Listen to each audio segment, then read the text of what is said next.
আপনি ফকিরনি নামে তন্নি সেটা জিগাই নাই, জিগাইছি টাকাটা কই পাইছেন সেটা বলবেন। কেন ভুলে গেছস? আমার জামাইয়ের পেনশনের টাকা তুলে দিছি, তখন মিনার বাপ বাচ্চা ছিল। তো ভালো পেনশনের টাকা তুলে দিছেন মানে কোত্থেকে তুলছেন? নিশ্চয়ই ব্যাংক থেকে তুলছেন। হ্যাঁ, স্যার টাকা যেহেতু ব্যাংক থেকে তুলছে, তাহলে তারিখ অনুযায়ী ব্যাংকে খোঁজ খবর নিলে তো এটার প্রমাণ পাওয়া যাবে যে ব্যাংক থেকে তুলছে কি তোলে নাই। আপনার আর একটা অভিযোগ ছিল যে আমি আপনার মেয়েরে পিটাইছি। তা আপনার মেয়েরে আমি কতদিন পিটাইছি? আমি কি গণ্য রাখছি? প্রত্যেকদিন পিটাইছস। প্রত্যেকদিনই পিটাইছি। আপনি নিজের চোখে কয়বার দেখছেন? কমপক্ষে 8-10 বার নিজের চোখে দেখছি। 8-10 বার দেখছেন।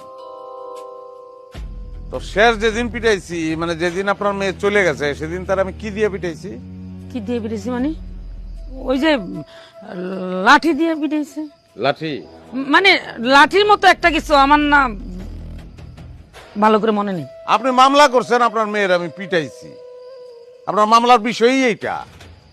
অথচ কি দিয়ে পিটাইছি সেটাই আপনার মনে নাই। এত বড় গুরুত্বপূর্ণ বিষয় আপনি ভুলে গেলেন। না না না, মনে পড়ছে মনে পড়ছে। হাতুড়ি দিয়ে পিটাইছো, আর এটা তো হলো বড় কথা না। কি দিয়ে পিটাইছো, হাতুড়ি দিয়া না বাঁশ দিয়া, এটা হলো বড় কথা না, আসল কথা না। আসল কথা হইলো তুই আমার মাইয়ারে পিটাইছস। তা হাতুড়ি দিয়ে পিটাইছি আমি, ঠিক আছে। তা হাতুড়ি দিয়ে যদি আপনার মায়ের আমি পিটাই, আপনার মায়ের যে শরীর, তাতে তো তার আহত হওয়ার কথা, জখম হওয়ার কথা। কোথায় কোথায় জখম হয়েছে? কি জানি, আমি দেখিনি, ভালো করে দেখিনি, মনে নেই। আপনি দেখেনই নাই, মামলা করছেন আপনি। আচ্ছা যাই হোক, হাতুড়ি দিয়ে পিটাইলে তার আহত হওয়ার কথা, হ্যাঁ। তারা হাসপাতালে নেওয়ার কথা। হাসপাতালে কি নিয়েছিলেন? না হাসপাতালে নেন নাই? না, মামলা কোন সময় করছেন? ওই যে বাড়ি থেকে যাই পরের দিন থানায় যাই মামলা করছি। স্যার, আমার স্ত্রীর আম্মারে আমার আর কিছু জিজ্ঞাসাবাদ করার নাই, আপনি তারে বসতে বলতে পারেন। আর আমি আমার স্ত্রীর সঙ্গে কিছু কথা বলতে চাই, মানে কিছু জিজ্ঞাসা করতে চাই, যদি তার একটু ডাক দেন। আচ্ছা ঠিক আছে, আপনি বসতে পারেন, বসেন। নুরুল আমিন, মিনু ম্যাডামকে নিয়ে আসো। ঠিক আছে।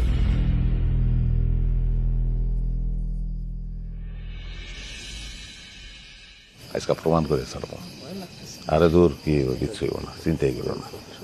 স্যার, স্যার আমি আমার মেয়েরে নিয়ে আসি। আপনি বসেন, আপনার মেয়েকে আনতে আমার লোক গেছে, চুপচাপ বসেন আপনি।